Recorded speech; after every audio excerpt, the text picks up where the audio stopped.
Oh wow, I was about to say I didn't think the screen would be that big. What's up, everybody? Welcome to WFSO Aftermath. I just got to do something real quick. I'm set up for Anchor Podcast, so just let me do that. Can you smell what the R trail is talking? Her words, not mine.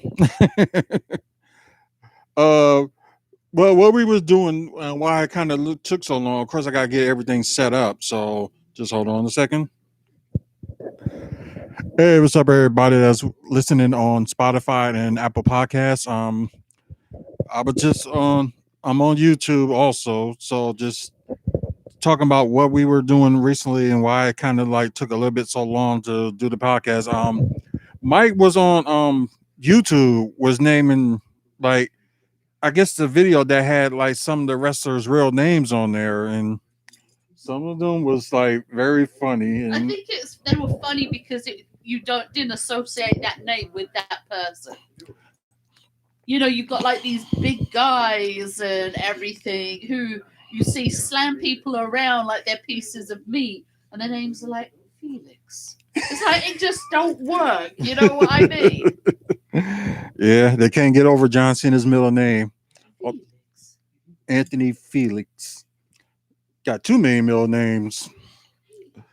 We ended up calling our son, what is it, Matthew Aaron Joseph Jones or something like I that. ain't gonna call him that. I He said ain't gonna add Joseph. no. Just thought that funny, but I guess the one name they couldn't get over was Baron Corbin's name. Was it Thomas Prescott? Prescott, yeah. And Mike just couldn't get over the name Prescott, so wherever he went, In the bathroom. oh, well, I know he got some more names he got to look at. He probably put it on pause right now, so probably during the show, probably gonna name some more. So, like some of the names we knew and some of them we didn't. Just like Prescott. Uh, but yeah, it's like some people kept their regular names in a way, but Yeah, some of their names are just being like twisted around. right, just kind of lower it down or Yeah. shorten it or whatever. Like Rick Steiner, is Rick Steiner or no Rick Steiner or something like that. It's like got a RESH or something like that. Then Steiner. Um, I had to mention that because, of course, his son has signed with the WWE, so they're probably going to use the Steiner name. So it'd be interesting enough and see what he do. Also with the guy that they call him the next Brock Lesnar, Parker Doriax or something like that. Of course, he signed with them. Everybody should know that one, and he is big as a house. So I can understand why they call him that. But he went on Twitter and said, "I'm gonna be the next him, not the next Brock Well, Lesnar," that's which how is it should be. That's how it should be. right. Um, so it's gonna be like a new class that's going in the performance center, and I guess they're gonna announce them and also Tanya Valkyrie, which she signed last weekend, not this past weekend, but the weekend before. She signed with WWE and going to start out in NXT, but probably going to do like my couple of weeks in there before they bring her in, bring her in NXT. And I don't know if Hazel noticed, but NXT is having another show. Okay. It's called NXT Evolve. So it's mainly going to be with people that's like just signed with the company and probably still in Chandler. So it'll kind of be like a development thing, but like kind of like real fighting or something like that, or something that they tried to do with Raw Underground, but I don't know if they're gonna put some of the realism or whatever the case may be, but I don't know. So, and it was also said that some of the excuse me, episodes have already been recorded, and they already have like a couple of titles for that brand already. So I guess it's just a matter of when they're gonna actually add it or start that show. So, or when they're gonna start showing it. That's what I meant to say. But anyways, oh yeah, I was gonna have you play this What? Candy Crush. Why? Because you know my skills are mad at these level Better than mine. Probably on one of the easier ones. It says it's a hard level, so Okay, yeah, it's probably will be hard. But I do have bad skills on these levels. Let's be perfectly honest. yes, you do. Um, oh, okay, Mike's back, so you're probably gonna get to more of the names and stuff like that. Nah, I'm done with that. What? That was it? That was like 12 minutes worth of names. That was it? I thought it'd be more than that. Oh Jesus! I guess I'm talking. I thought it'd be more than that. But What, you want a whole 2 hour YouTube video number? Quite possibly. hey, if we can do it, then we can do it. I don't even know who posted that one. Oh man. Okay, they showing Young Rock from its series premiere on USA.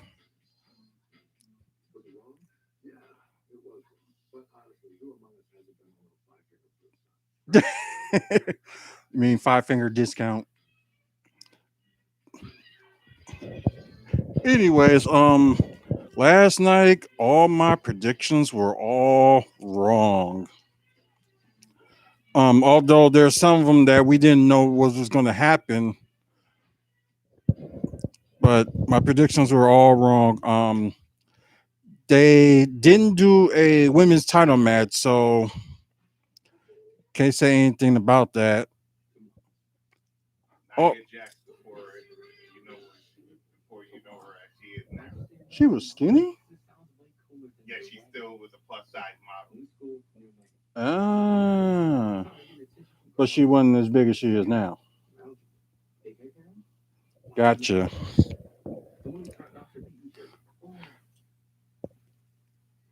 But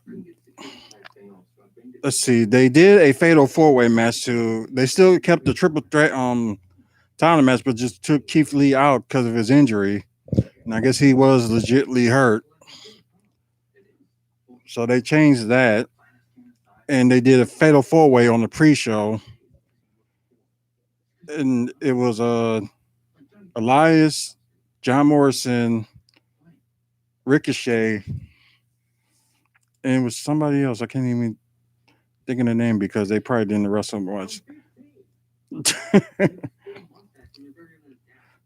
I don't know if I said Ricochet, but I probably said his name already. So, oh yeah, Mustafa Ali. He was the other that was added into the match. So, and what a way they could have done this to push Mustafa. I'm still calling him Mustafa. I don't care what he says. Mustafa Ali. This would have been a good way to push him and put him like in the title match and make retribution mean something, especially like how they were treated as of late, just losing matches and as they lost a match tonight against the New Day. So and he finally snapped and the Mia Yim's character who's on there finally came back tonight after being in home for 2 weeks because of COVID. But the results of that match was that of course John Morrison won and was in a triple threat match. It was a good triple match, but we'll get to that in a bit. But the fatal four way was something, although it was kind of like short, kind of like maybe like a 5-10 minute. It looked like a 5 minute match, but I think it was like 10 minutes, but it just felt like it was five. That's just what it felt like. And I'm trying to think. Now the other matches they started with the Elimination Chamber for the SmackDown brand, which the winner would face Roman Reigns immediately after that. Which I think took some people by surprise that they just announced it just like that and not announce it like in weeks so they can know and be more prepared. But saying at the last minute, like immediately, like what were they gonna do? WWE for you. Yeah, that is WWE for you. But great match. Let's see. It was SmackDown one. You got Jey Uso. You have King Corbin. Prescott. Yeah, Sami Zayn. You also had. Yeah, I wish Big E was in it. It would have been some Daniel Bryan, Cesaro. It was one more Kevin Owens. So yeah, it was a good match, and I thought Cesaro was going to win, but boy, I was wrong about that too. The only thing I got right was who was going to retain in the championship match. So that's probably the only thing that I got right.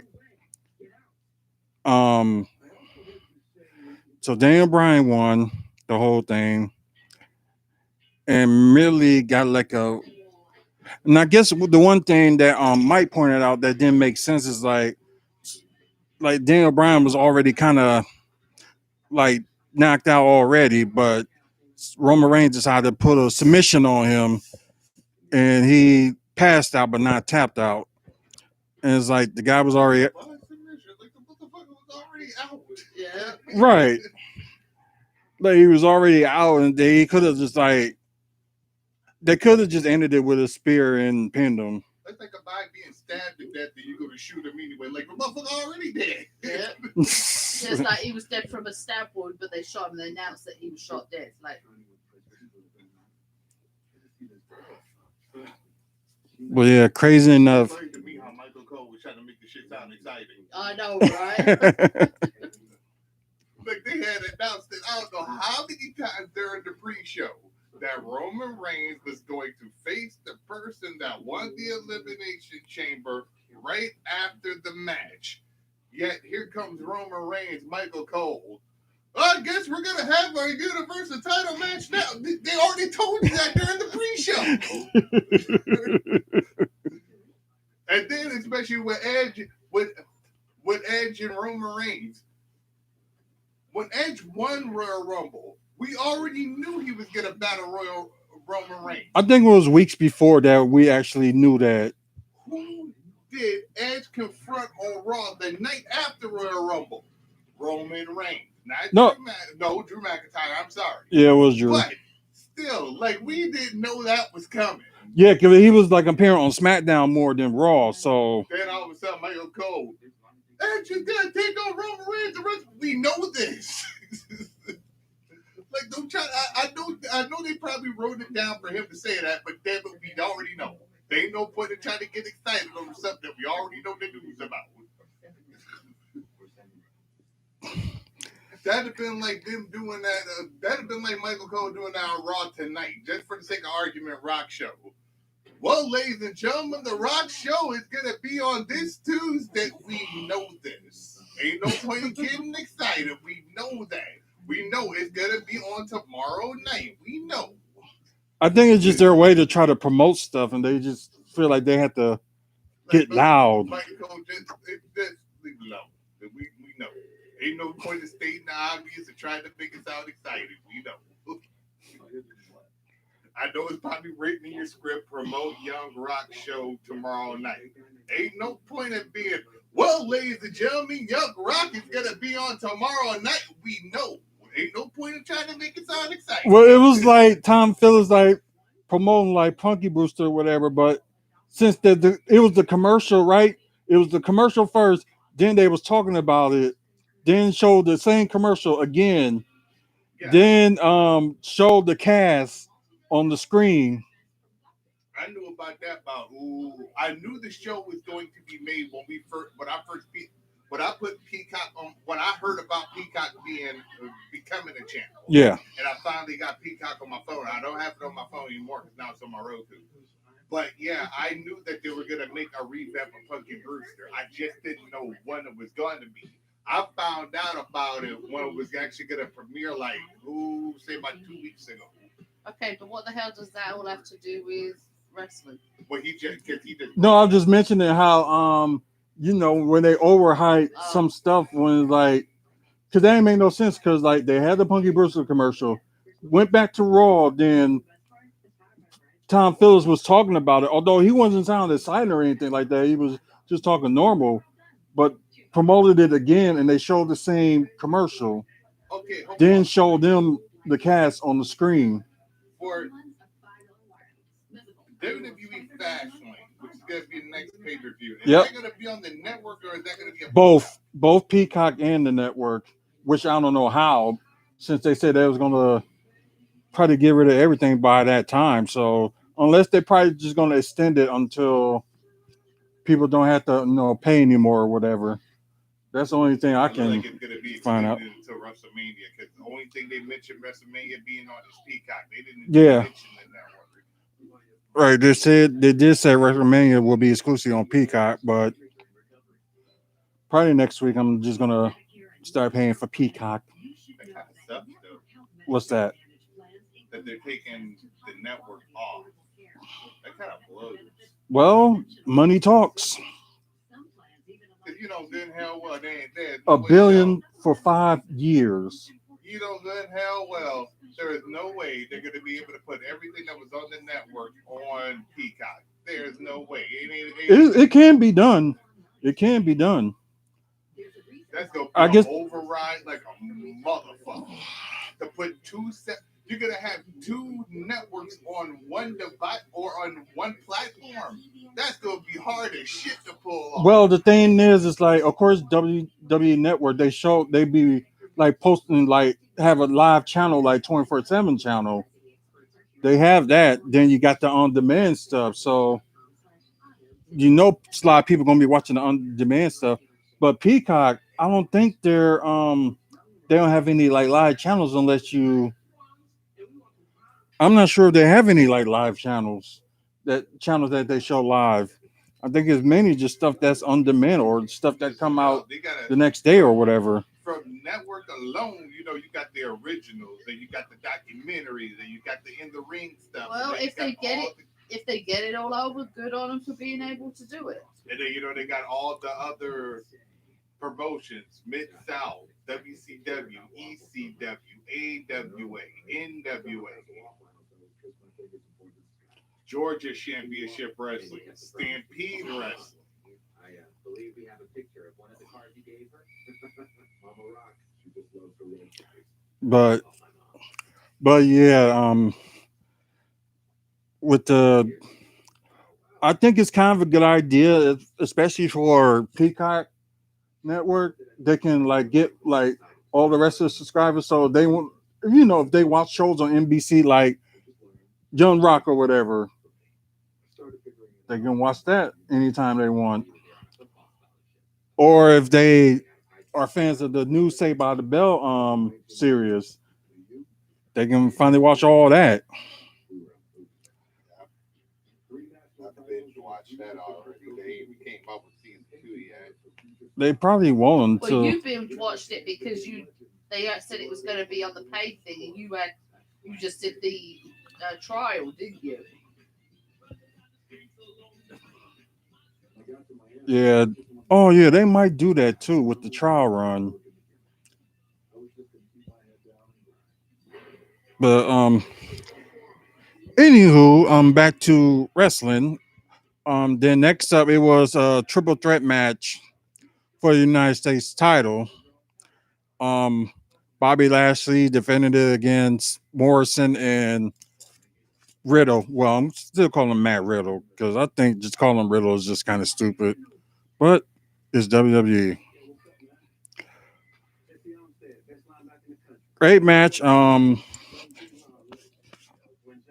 complain, but Riddle is the new United States champion, and Lashley was livid because he didn't get pinned, but Riddle did his finishing move on Morrison to get the win, and kind of cut out after Lashley was trying to get back in the ring.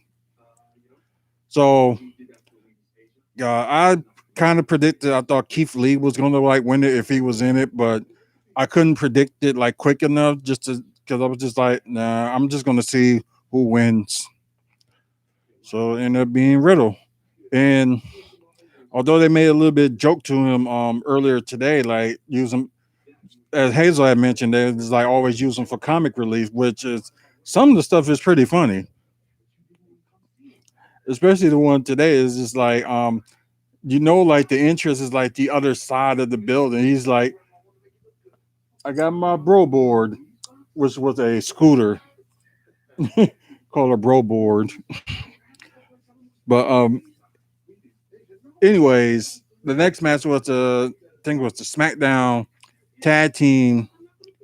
No, not SmackDown. The women's tag team titles with Bianca Belair and Sasha Banks going against Nia Jax and Shayna Baszler, which he was like hoping that I was hoping though that Bianca Belair was either slam or picked her up, but they were very close to it. You're just hoping that she would have picked her up or something, but if she can pick up Oldest, I know she can pick up Nia Jax. But having her play like that, they could have showed that a little bit, give her a moment. Because believe me, if they would have, kept it going, have her do that, believe me, they would have talked about that all the way up to WrestleMania. I think that's the one of the things that WWE has dropped the ball on was that part. Um, Nia Jax and Shayna Baszler did win the match because of Reginald kind of cost them the match in a way with bringing the champagne bottle. So just thinking that he will have his does he have his own tier modes like Carmella mentioned this past Friday on SmackDown, but who knows? And the main event, because the pay per view kind of ended early, like a little bit after 8:30, right? It was about 8:30 ish. Yep. Right, so about 2.5 hours. As I said, and I know me and Mike have said it a million times, and you get tired of us hearing it. Not really. They don't need that hour countdown. Like I said, I understand y'all reason and stuff, and like I see like both reasons why they do it and why they don't do it. But them repeating the same thing, I do agree that they don't need to do that. They're gonna do like maybe like talk about how it started and. But they don't even need to do that. Hype up the matches that you've got. Spend the 30-minute countdown like they used to. Hyping up those freaking matches. That was the best bit about that countdown. Right, getting ready for the matches. Yeah. So I thinking y'all probably didn't like, the added match that they do on there No, for they the pre-show. need to have that match in the actual pay-per-view. Right. I know they also do the normally if it was like an actual pay-per-view where fans and stuff on there, normally they would have like a dark match before then. But no, they do that on Raw. They don't do that on pay-per-views. They use the pre-show as a somewhat of a dark match. But anyways, the main event was, as we thought was the main event, was the WWE Championship Elimination Chamber match with Drew McIntyre defending against Sheamus, Jeff Hardy, uh, AJ Styles. Let's see. Oh yeah, Kofi Kingston and that's it. I said Jeff Hardy already, did I? Or oh yeah, it is. So it was Drew, Jeff Hardy, Kofi, Sheamus, AJ Styles, and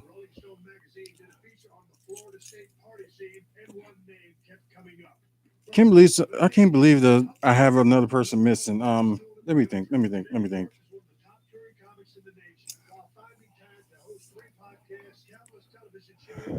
But anyways, the person I probably forgot to mention didn't win anyway. So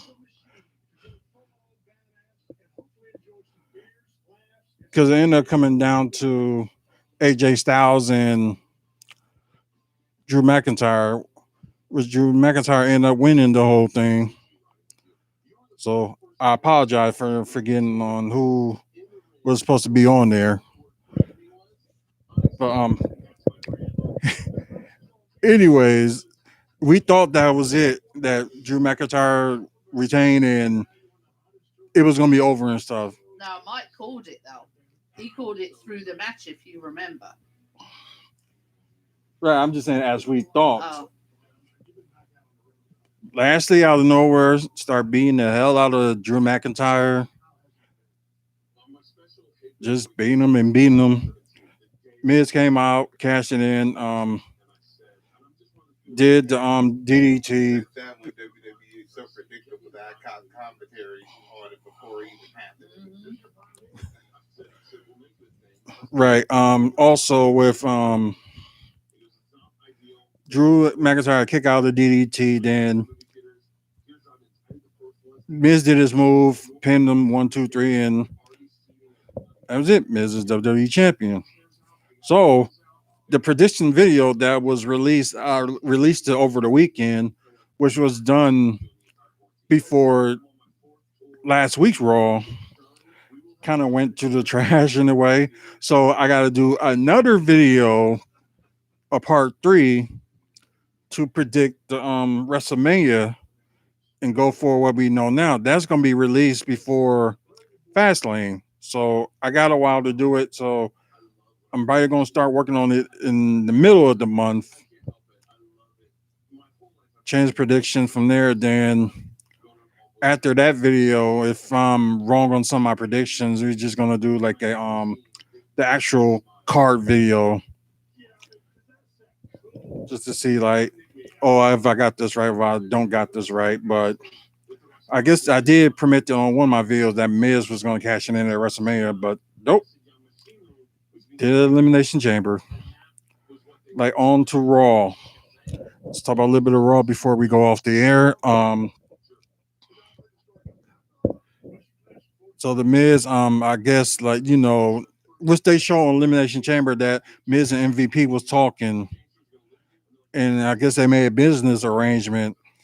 Like if he was champion, Bobby Lashley was gonna be first in line, and Bobby and MVP came out and told him that, and like you got an hour to decide. So just gonna skip like the other matches, an hour passed. So Miz still saying that he needs more time. Then suddenly Shane McMahon came out and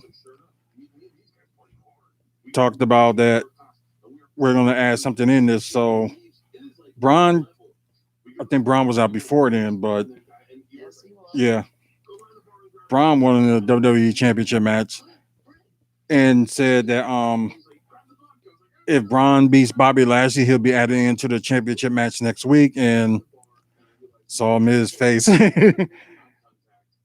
He was so scared. But that match happened. That was the main event. Yeah, Jeff Hardy versus Sheamus. Sheamus won. You had Charlotte and Asuka win against Nia Jackson, Shayna Baszler. Nia and Shayna Baszler won. They had another women's tag match with Naomi and Lana going against Dana Brooke and Mandy Rose. Lana and Naomi won. Um, they also had a tag team match with the Hurt Business with Cedric Alexander and Shelton Benjamin went against Lucha House Party. Hurt Business won. Riddle went against John Morrison. That was the first match, and Riddle won. Thinking that they could have been set up for a good United States Championship match between them two at Fastlane, but that didn't happen, and kind of like a little bit of a waste. Um, of course, the main event with Lashley and Braun Strowman. With thinking Braun Strowman was going to win, it'd be a triple threat match. It was interesting. Miz was there commentating. Like I said, it would be interesting if Braun Strowman was in that triple threat match. It would have made it more interesting, and it could have gave more of a chance for Miz to win this, retain the title. But it's going to be kind of hard with him going against Lashley 1-on-1, unless there's going to be a lot of interference going to be involved. But I guess something to look for next week if you interested in that match. But I think that we're gonna do it from here. I know it's probably been almost 30 minutes on the podcast and stuff. I know we only can do like 30 minutes at a time. So we're just gonna keep it to 30 minutes. We will be on here next week, the same time, talk about wrestling news and other stuff. Also check out wrestlingfanspeakout.weebly.com for upcoming shows that's going on this weekend. And it's been updated, and also some of the YouTube videos that's on there. The recent YouTube videos are on there, so check them out. Of course, like meet and greets with certain wrestlers that certain federations have in the state. That's on there too. So check that out if you're interested in seeing a couple of big name wrestlers. And for Anchor. But anyways, since done with that, but for you guys on YouTube, still doing the giveaway, and out of nowhere, I thought we was at like 128 subscribers. We're now up to 133, so we're getting to that 150 number. So that's pretty good.